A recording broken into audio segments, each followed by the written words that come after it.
Let me ask you about Nancy Zhou, who's coming back. Yeah. Whose father is a violinist Whose father is a violinist, or was sadly a violinist of the San Antonio Symphony. Well, he needed to resign. I want to have him back as much as possible, but he wants to take care of Nancy, and which I understand very well.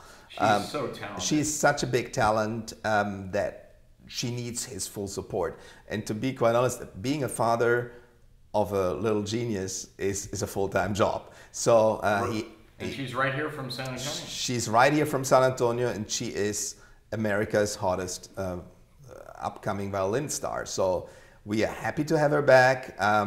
We are very proud that she is basically an inbreed product, comes out of the symphony through her father, her first contacts with classical music. She's going to do the Ravel Cézanne. The Ravel Cézanne.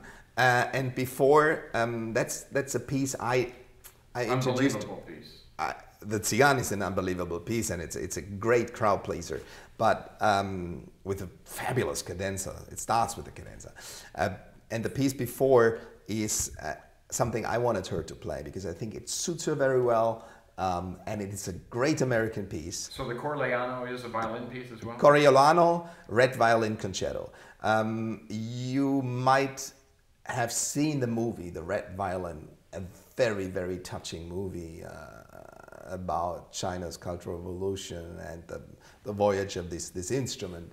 And I think it tells us a lot about China and the cultural, how they embraced Western art before the Cultural Revolution, what has been destroyed during this period of time. And the Red Violin Concerto is a fabulous piece.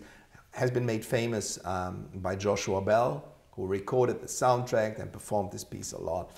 And I think Nancy will do an awesome job on playing that, and it suits her repertoire really, really well. I always love to hear Respighi. I mean, his music.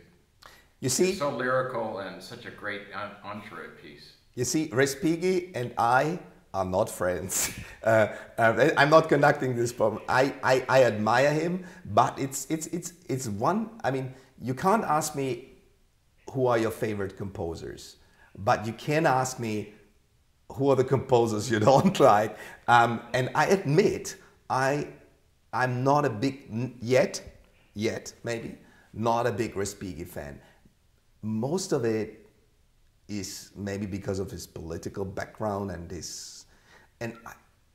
but it's great music. It is great music, and it could be movie soundtracks. Exactly, and that's what I hear sometimes. Yeah. But it's that type of movies I don't want to see. I don't think I know the Liszt Dante Symphony at all. Yeah, and there again, that's an obscure piece, and that I love. This, I think that Liszt is completely underestimated.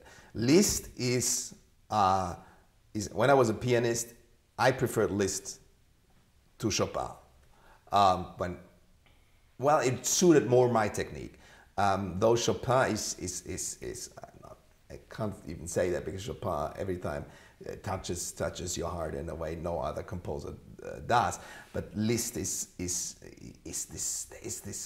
this inner force that drives me, and this Dante Symphony is some piece that you might haven't heard on the concert podium at all in San Antonio or elsewhere. So it's a rarity, and we're still celebrating the Liszt anniversary, which was 2011. So it's still part of that season, though.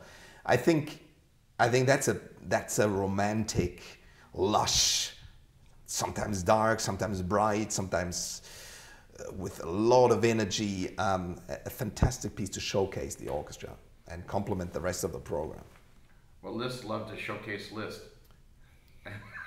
Oh yeah. A big personality, but changed a lot in his life. He was this womanizer and this young superstar.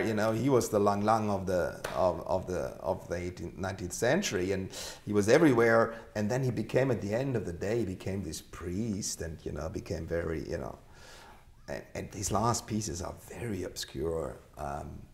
Where does this come? Where does Dante in his life? It's the middle period.